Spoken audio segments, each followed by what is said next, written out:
afternoon. Welcome to my second video on gardening. This is the DC Beltway Gardener, and today I am just going to catch you up to where I am as far as seed starting for this season. So I started this group of seedlings before I started YouTube channel. So these are actually planted on February 20. They're a few weeks into the process, and so today I'm going to cover a little bit of how I've done it, and I change it a little bit every year just to experiment and to provide you some tips and tricks and also a few pitfalls to avoid. I've done that, but I really dislike thinning my plants, although I should. I will try to split those and maximize as many seedlings as I can. What happens after you go ahead and place your seeds in there, you'll go ahead and put this humidity dome over it, but you only use the humidity dome until the seedlings start to come out of the peat pellet. And after that, they can grow right into the peat pellet and become larger plants. Other tips here is that you want your light about 2 or 3 inches from the plant. That way they do not stretch out and get too leggy. Some of these have gotten leggy because I didn't follow that all the time. So you can see there's a couple back there that are leaning over because I let them get too spindly trying to reach for that light up there. So that is the peat pellet method, which I've used the whole time, and I still continue to do so because I have the equipment. For the second method I'll discuss today, and I've seen variations of this cup method. One of the channels I follow here used a double solo cup method. Let's say you had some left over for some reason. What this gentleman did is he first cut holes in the bottom of the solo cup so that the water can drain out, or roots can drain out, and then put it in a second solo cup like this, and then covered it with a baggie in order to create a humidity dome on here. So eventually what happens, and this cup is finished, I could remove the humidity dome, is this ildy yellow tomato has grown a sprout or two. So I'm going to take that dome off. What I don't like about this method is what happened with the double cup, that it trapped water on the bottom. So it trapped water on the bottom. It really didn't drain like the video said. And then now I have this disgusting moss over the top of my solo cup and my plants, which I don't think it'll hurt it, but it's there. So what I did is I removed each one of the double cups, and now I just bottom water this. And so I'll put a 1/4 inch of water in the bottom of the tray. It's just a plastic tray, and the dirt will go ahead and draw the water up through the solo cup and keep the plant irrigated. For the solo cup group, my next step with this set is to just wait a bit and add some fertilizer. You'll probably fertilize twice while the seedlings are coming to be once they've sprouted. You can see that this tomatillo here, this will be an issue for me only because only one grew, and I need 2 tomatillos in order for it to bear fruit. Otherwise, you kind of see some of the things I really like the Anaheim peppers, a couple bell peppers. Trident is a poblano version. I want to try these large Marconis coming up. This Mexican midget. Tomato is a very, very small and tart cherry tomato.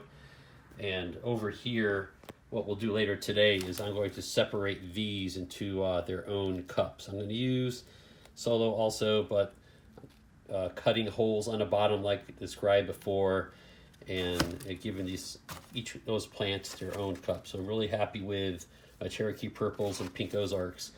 These are actually from Save Seeds. When I save seeds, I'll go ahead and we'll cover that process later in the season. But I've been working off of these seeds for about 2 years, and it's a really cool way to save the varieties that you really like. My favorite here is the striped German, which is a yellow tomato with some orange red stripes in there. that concludes what I have to tell you about solo cups today, and we will continue on my seed starting theme here. What to do with your seed starting mix in order to start your seedlings. So I use whatever is on sale or my garden center has, and you can see I have some sterile potting mix here. And raise your hand or comment below if you've ever had the problem of some gnats or other bugs flying out of your potting soil when they wake up, right? So do not use any from outside, because that problem will get so bad that you will not be able to bear that in your house. You'll get pretty tired of it. What I've learned is to add some boiling water to moisten your potting mix. Now this is still pretty hot. I can't put any seeds in there right now or repot my tomato plant I just showed you, but this is a way of making sure you kill those gnat eggs before you have a cloud of gnats in your room or your house, wherever you're starting your seeds. One final bit about seed starting here, now that I've eyeballed it, is I use a heating mat under my seedlings. That's especially good for peppers that need warm conditions, as well as my tomatoes.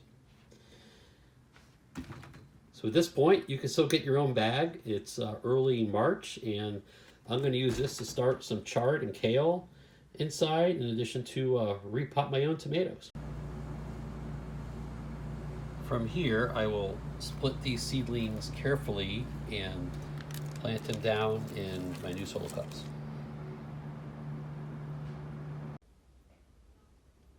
For my Cherokee Purple process, I've got through 4 of them, and as you split them up, they get less and less soil, as you see here, but you can still repot that. So my process is I'm going to go ahead and take some of this pre-wet starter mix, and then as I hold the tomato in the middle with the roots going down, I'm going to fill in the soil around it. The Cherokee Purples are finished. I'm going to add some water to the tray so they can take it up right away, and then I will continue that with my Pink Ozarks and the Beams Yellow Pear solo cups that I have prepared already.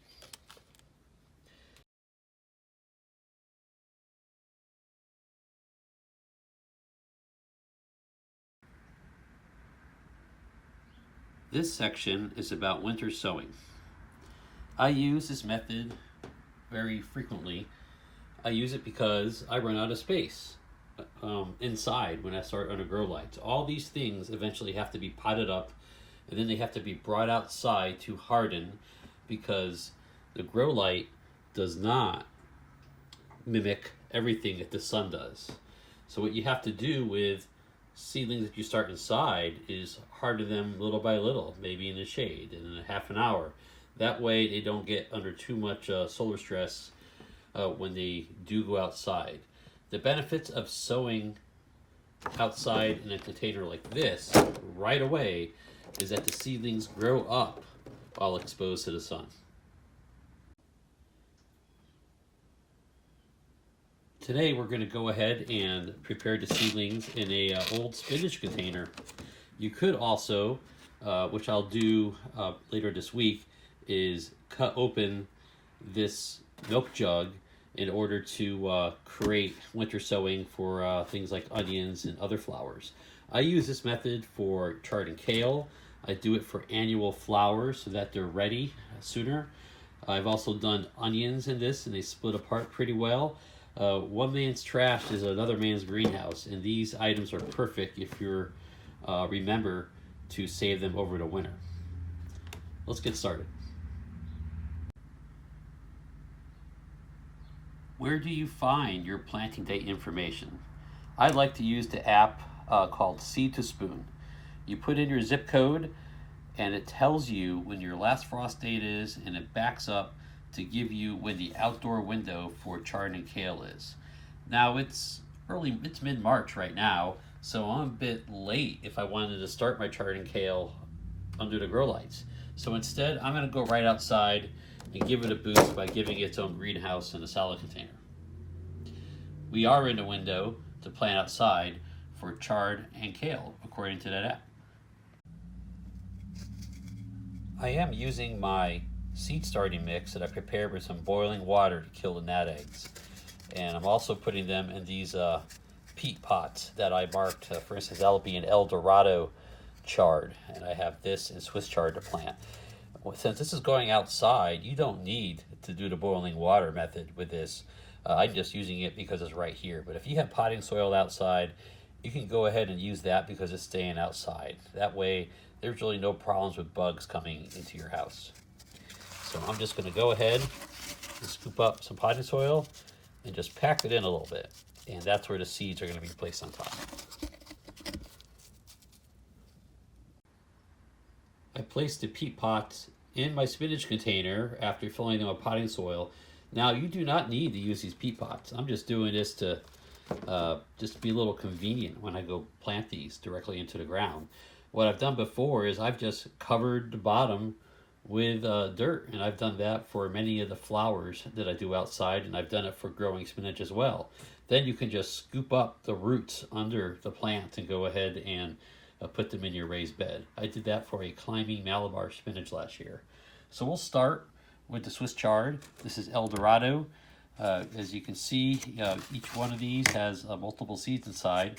So what I'll do is I'll take maybe 2 of them and place them in each cup. And we'll put El Dorado along the back here and Swiss chard in the front row. And once I put about 2 seeds in each one of these, I'll go ahead and get this outside.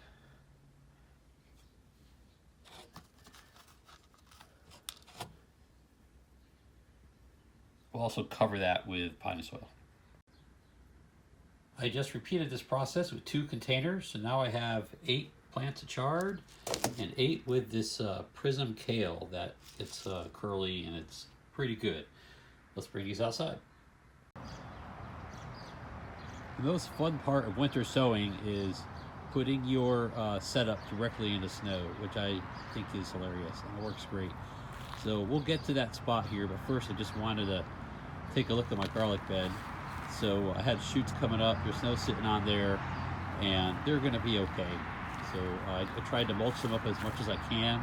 There's many layers of shredded leaves from my backyard on top of that garlic, and you can see that neighborhood fox is, he always checks out my garlic bed for some reason, and he only digs up some onions, but not all onions.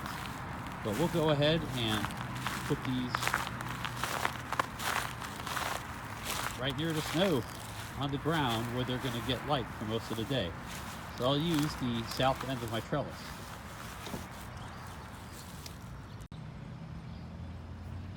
Well, that's all there is to it. You put them outside and you make sure that it has enough water, and before you do that, all of this, make sure you punch holes to the top and the bottom of the salad containers, and these will go ahead and sprout in natural sunlight.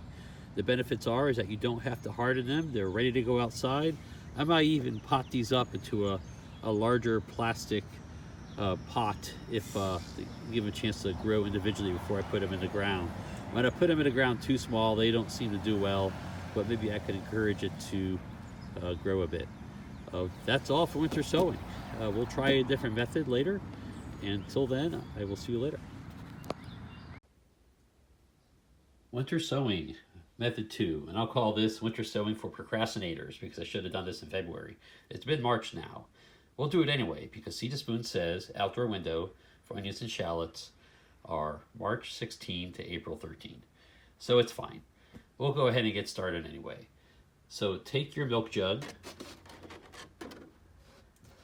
cut to make sure the handle's available so you can fit 3 inches of potting soil in there, and make sure you poke holes on the bottom for drainage. Do that for each of these varieties that you're going to plant. I'm going to fill these with potting soil, and then we'll get to the next step. The first variety we're planting is this Granix onion. I know that it fits zone 7, and I poured the seeds out here so you can see them. When onions flower, you're going to get large seeds like this, which is pretty cool because you can pick them off if you can wait long enough and not use the onion for cooking. Just like my chives last year, I was able to get quite a bit of seeds off the chives that I didn't use.